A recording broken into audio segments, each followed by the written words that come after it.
بسم اللہ الرحمن الرحیم ان ينصركم الله فلا غالب لكم وان يخذلكم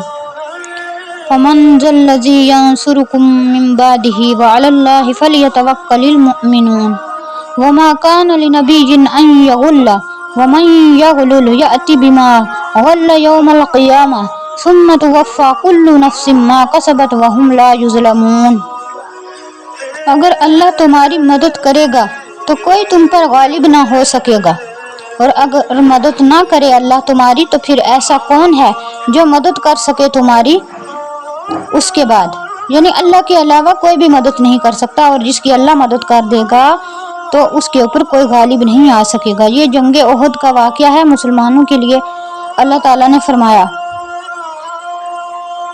اور اللہ تعالیٰ کے اوپر بھروسہ رکھنا چاہیے مومنوں کو، یعنی اللہ ہر کام میں اللہ تعالیٰ کے اوپر یقین اور بھروسہ ہونا چاہیے ایمان والوں کا، اور نہیں ہے نبی کے لیے یہ کہ وہ چھپائے رکھے، اور جو کوئی چھپائے گا اور لائے گا اپنی چھپائی چیزیں قیامت کے دن پھر پورا پائے گا ہر کوئی، اور اس نے جو کمایا ہوگا اور اس پر ظلم نہ ہوگا۔ یعنی جو دنیا میں کوئی بھی کوئی چیز نہیں چھپا سکتا، کیونکہ اللہ تعالیٰ نے بندے کے نامہ اعمال میں جو بھی وہ کرتا ہے وہ لکھا ہوتا ہے، اور کل قیامت کے دن وہ نامہ اعمال پیش کیا جائے گا اور وہ پورا سب کے سامنے آ جائے گا کہ کیا چیز چھپائی تھی اور کیا نہیں۔ تو اللہ تعالیٰ جو بھی انسان جو بھی کچھ کرتا ہے اس کا پورا بدلہ دیں گے، اور کسی کے اوپر ظلم نہیں کیا جائے گا۔